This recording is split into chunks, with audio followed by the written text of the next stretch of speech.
Cordial saludo, doctor Castro, compañeros de la Maestría en Tributación Internacional, Comercio Exterior y Aduanas. Mi grupo está conformado por Luisa Marcela Moreno, Gloria Amparo Hernández y quien les habla, Jorge Oliveros. Vamos a hablar acerca del tema de lo que concierne a la doctrina respecto al régimen de beneficiarios finales. ¿Qué se entiende por beneficiarios finales? Son aquellas personas naturales que poseen o controlan directa o indirectamente a un cliente o persona natural e en cuyo nombre se realiza la transacción. Este concepto se adoptó a partir del que emitió el Grupo de Acción Financiero de Latinoamérica, Grafilat. ¿Cómo se determinan los beneficiarios finales? En cuanto a personas naturales se refiere, encontramos tres situaciones. Primero, es aquella persona natural actuando de manera individual o de manera grupal, es titular directa o indirectamente de un 5% o más del capital o de los derechos de voto. A su vez, también es aquella persona que tiene un beneficio del 5% de los activos, de rendimientos o de utilidades. En segundo punto está la persona natural que ejerza un control sobre la persona jurídica. Entonces encontramos muchos casos en los que se presenta, por ejemplo, un administrador, ¿sí?, o alguien que ejerza autoridad. Como tercer punto, donde no logremos identificar ninguno de los dos puntos anteriores, entonces se va directamente al representante legal o, en su debido efecto, una persona que ostente una autoridad mayor al representante legal respecto a las funciones de gestión. En el caso de las estructuras sin personería jurídica, ¿cuáles son los beneficiarios finales? Primero tenemos al fiduciante, fideicomitente o constituyente. Segundo, tenemos el tema del fiduciario. Tercero, tenemos al comité fiduciario.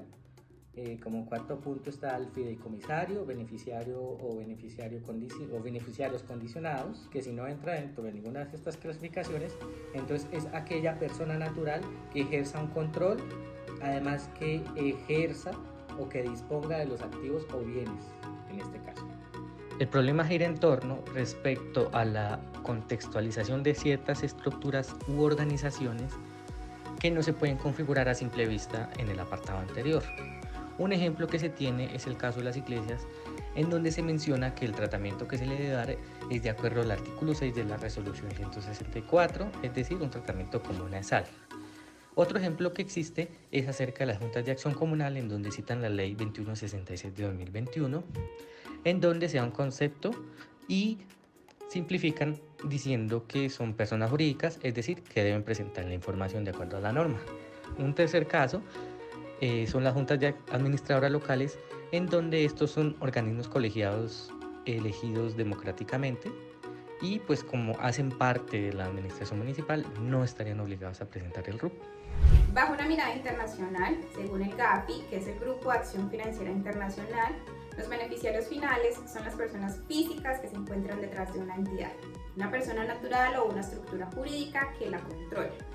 Los beneficiarios finales no es un tema meramente de Colombia, sino que nacen de unos estándares internacionales que buscan, mediante recomendaciones y normas interpretativas, la transparencia respecto a los beneficiarios finales. A modo de ejemplo, tenemos el estándar EOI, que es un estándar que busca el intercambio de información fiscal. También tenemos el estándar EOIR, que busca la transparencia y el intercambio de información previa petición. Otro estándar internacional sería el estándar AEOIR, que busca el intercambio de información respecto a las cuentas fiscales. La acción de los beneficiarios finales permite la transparencia fiscal y es un instrumento para combatir la evasión fiscal, la corrupción, el lavado de dinero y la financiación del terrorismo. La implementación debe realizarse de forma que sea compatible con las leyes nacionales y los sistemas institucionales de las diferentes jurisdicciones. Existen diferentes métodos y enfoques, es decir, estos pueden variar. Por ejemplo, el método en cascada o el enfoque simultáneo. La idea es evitar que se oculte la identidad de los beneficiarios finales y descubrir las capas de las diferentes estructuras o personerías jurídicas. Existen unas medidas preventivas como la recomendación 10 y 11 para la debida diligencia del cliente o el mantenimiento de registros respectivamente, y unas medidas generales como la recomendación 24 y la recomendación 25 para la transparencia y beneficiarios finales, personas jurídicas o estructuras jurídicas. En el manual de beneficiarios finales se expresa la intención de cooperar entre el GAFI y el Foro Global para mantener la sinergia y la uniformidad en la aplicación de los estándares en las diferentes jurisdicciones y normas comunitarias. Determinación de los beneficiarios finales. El RUE es el registro a través del cual las personas jurídicas y estructuras sin personería jurídica o similares deben suministrar la información de sus beneficiarios finales. Con la Ley 2155 se estandarizó la definición de beneficiario final, modificando el artículo 631-5 del Estatuto Tributario. Dentro de este se detallan todos los conceptos comprendidos en la definición de beneficiario final. Debemos tener presente que siempre que se hable de beneficiario final, se hace referencia única y exclusivamente a personas naturales.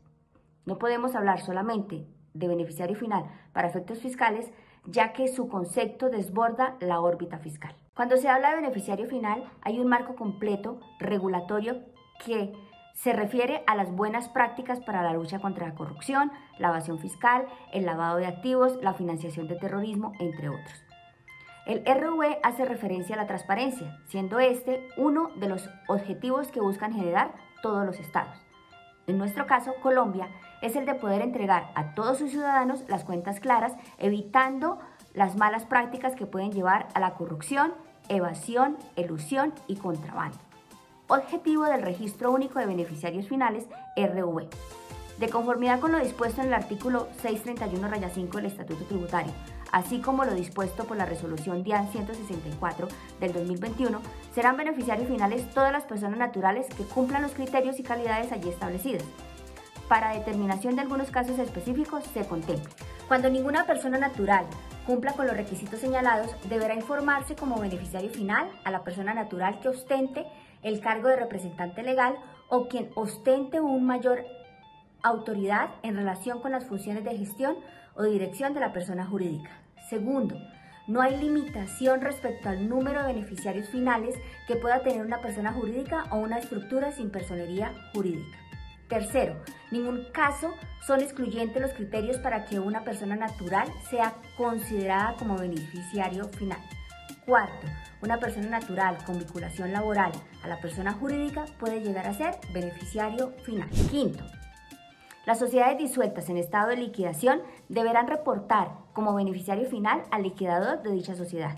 Sexto, las uniones temporales deberán suministrar en el RUE la información de todas aquellas personas naturales que ejerzan control efectivo final del contrato de colaboración empresarial. Finalmente, es preciso tener claro que frente a cualquier duda sobre la determinación de beneficiario final, se debe tener en cuenta lo contemplado en el artículo 631-5 del Estatuto Tributario, definición de beneficiario final, y la resolución de la DIAN 164 del 2021, criterios para la determinación del beneficiario final. Debida diligencia. Respecto a este hecho, la DIAN nos menciona que son todos los actos necesarios para encontrar la información del beneficiario final. En casos excepcionales en que no sea posible encontrar la información, se debe poner en conocimiento con los motivos y las constancias de la debida diligencia. Aclara la DIAN que para las sociedades que están intervenidas por la Superintendencia de Sociedades y sobre las cuales se desconoce el paradero de sus socios, también están obligadas a suministrar información de beneficiarios finales, en cuyo caso el representante legal sería el responsable de suministrar dicha información, es decir, el interventor, que sería el administrador y representante legal.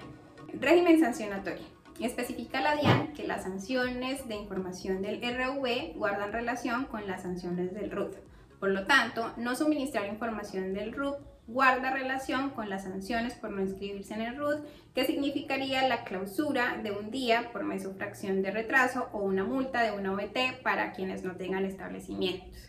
En el caso de no actualizar la información del RUE, sería una sanción similar por no actualizar la información del RUT, que sería una OVT por cada día de retraso. Y para finalizar, suministrar información errónea o incompleta del RUP sería similar a una sanción por informar datos falsos, que significaría una sanción de 100 VT. Respecto al acceso a la información, se menciona que bajo el principio de confidencialidad y reserva de la información, solo las entidades autorizadas mediante la ley podrán tener acceso a la información de Registro Único de Beneficiarios, en los que se menciona o se garantiza acceso a la DIAN, a la Contraloría, la Procuraduría y la Fiscalía.